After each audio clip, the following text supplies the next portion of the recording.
New York, la ville des rêves, mais aussi des déceptions.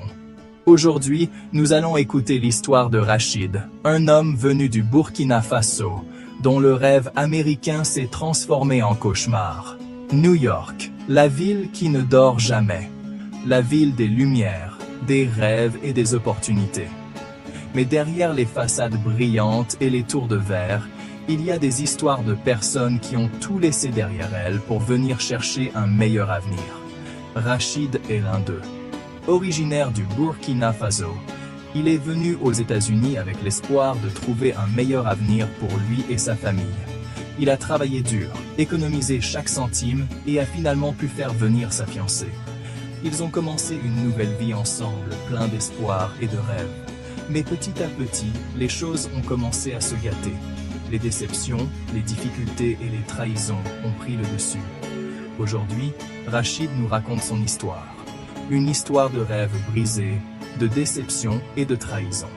Mais également une histoire de résilience, de courage et d'espoir. Je suis Rachid, et voici mon histoire. J'ai arrivé à New York en 2018, plein d'espoir et de rêves. J'étais convaincu que cette ville allait m'offrir les opportunités que je cherchais. J'ai trouvé un travail comme livreur, ce qui m'a permis de gagner un peu d'argent et de commencer à économiser. J'ai travaillé dur, souvent 12 heures par jour, 6 jours par semaine. Mais je ne me plaignais pas, car je savais que c'était le prix à payer pour réaliser mes rêves. Et mon rêve le plus cher était de faire venir ma fiancée, ici, à New York. J'ai été aidé par des personnes très gentilles qui m'ont donné un coup de main pour trouver un logement et un travail. Ils m'ont accueilli comme l'un des leurs et m'ont aidé à me sentir moins seul dans cette grande ville.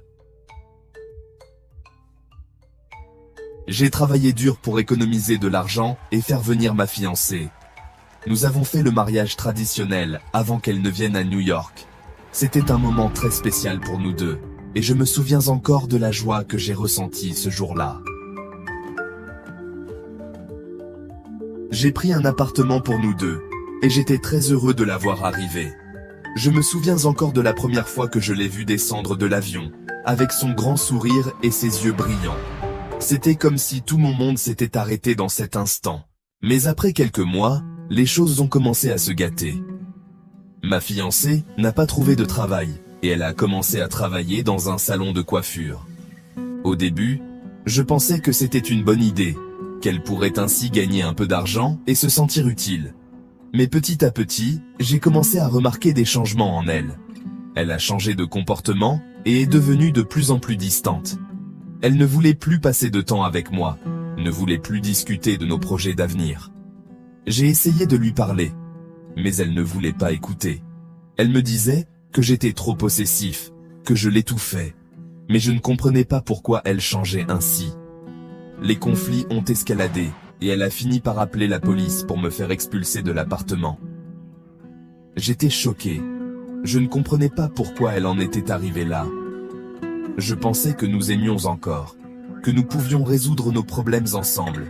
J'ai été dévasté de la voir avec un autre homme dans notre appartement. Je ne pouvais pas croire que c'était arrivé, que notre amour avait pu se transformer en cela.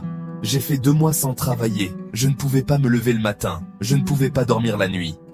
J'ai failli perdre la tête, j'ai failli perdre tout.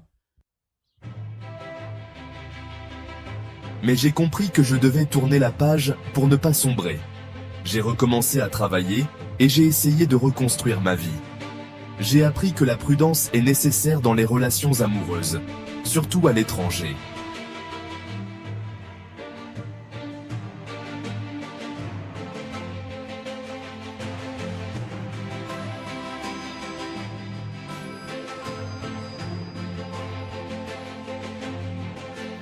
Rachid a dû faire face à la douleur et à la trahison, mais il a choisi de se relever. La prudence dans les relations, ne pas idéaliser, prendre le temps de connaître l'autre. La force de la résilience, on peut se relever après les épreuves, garder le contact avec sa communauté. Le soutien des compatriotes est essentiel, ne pas oublier ses objectifs personnels. L'amour ne doit pas faire perdre de vue ses rêves.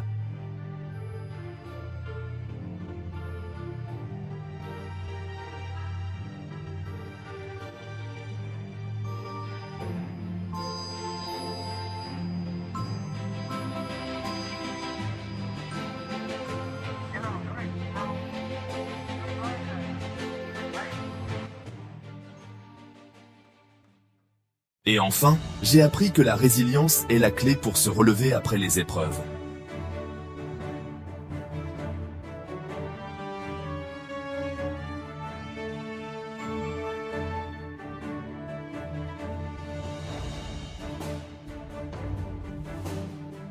Rachid a survécu à la douleur et à la trahison. Il a choisi de se relever et de continuer à avancer. Nous espérons que son histoire pourra aider ceux qui traversent des moments difficiles. Si vous avez déjà pensé que vos expériences pourraient inspirer les autres, cette vidéo est pour vous. Bienvenue à Voix de la Diaspora, où votre histoire compte. Nous sommes une communauté dédiée au partage des parcours incroyables des membres de la diaspora du monde entier. Que vous soyez entrepreneur, artiste, scientifique ou activiste social, votre histoire peut inspirer et motiver d'autres personnes à réaliser leurs rêves. Rejoignez-nous sur Facebook et YouTube à Voix de la Diaspora et devenez membre d'un réseau mondial qui célèbre la diversité et la résilience. Vous avez une histoire à partager? Contactez-nous sur WhatsApp au +1 917 281 02 47. Ensemble, on ne se contente pas de raconter des histoires. On construit des ponts entre les cultures, on favorise la compréhension et on crée une mosaïque d'expériences partagées. Votre parcours, vos défis, vos réussites, tout cela a de l'importance. Alors, qu'est-ce que vous attendez? Rejoignez notre communauté aujourd'hui et inspirons le monde ensemble. N'oubliez pas, ensemble, nous pouvons inspirer et motiver les autres à réaliser leurs rêves. Merci de faire partie de Voix de la Diaspora. Faisons la différence, une histoire à la fois.